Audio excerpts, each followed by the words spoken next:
Hey, it's Jim. Um, little bit of stuff going on, I guess. So, anyway, um, this saw used to belong to my neighbor. I grew up in a real small town.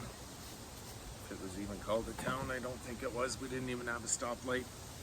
Small place, kind of farming, logging, all sorts of other stuff. And anyway, so this was my neighbor's saw. He passed away a few years ago. When I knew him, he had a logging truck. He'd worked for one of the bigger contractors driving, and then got his own truck. And so that really got me interested in logging trucks. And my dad had been in the bush. A bunch of my uncles and stuff were logging too. So anyway, I was probably 13 or so when I got to help him do some maintenance on his truck. Just remember going up there, pulling the back wheels off the trailer, and pounding the axles out to check them and stuff like that. Like I said, I was about 13, so it was a long time ago now, 40 years ago. But anyway, now his daughter's using this saw to cut firewood for her and her two little kids. And we grew up with his kids. They were younger than me. But anyway, I wanted to try and kind of look after things a little bit too, and I guess pay some of that back for a couple trips I got to make with Daryl in the logging truck, and some camping trips we did with the family and stuff like that too. And so nothing was ever easy for them. It was a little bit easier for us.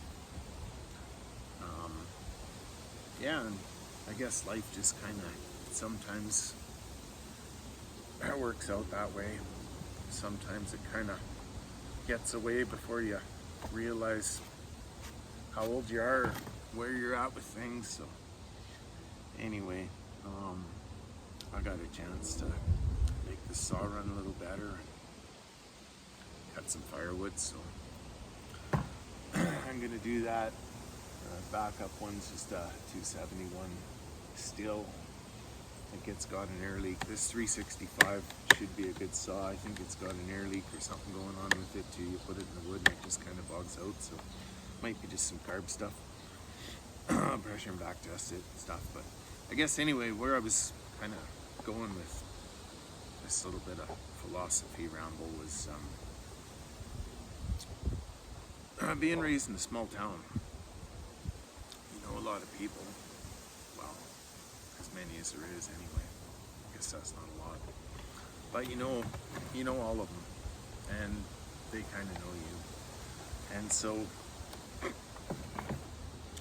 people end up in a big city and they're budging in front of people in the gas lineup, or cutting people off driving, or whatever it is, just because they're thinking all about themselves.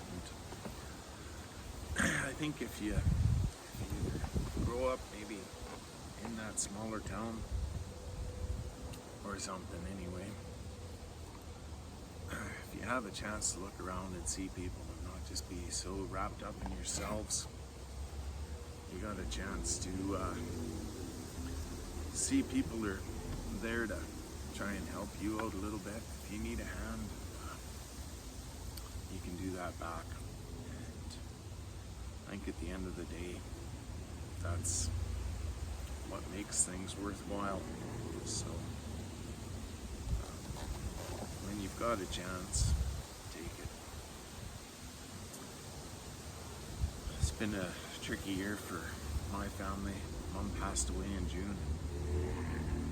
Had a good friend pass away the later part of July here. Dad, he wants the doctors to put him down. And then and he tried to speed that up because he figured they were taking too long. So that ended up not going so good. So he needs some help too. It's kind of tricky for me as well. So anyway, I guess before you budge in front of somebody or whatever, just think about we're all people. Some days it's a tough race for everybody, so just maybe try and be a little more considerate sometimes, you know, if you can. There's lots of assholes around. I think we've got lots more than we need now, so sometimes the way to make a difference is not being one of them. Stand out as somebody that makes a difference for the good instead of making things shitty. Anyway, happy Friday. We'll keep you posted on these builds. Have a good one. I'm packing the shop and get busy.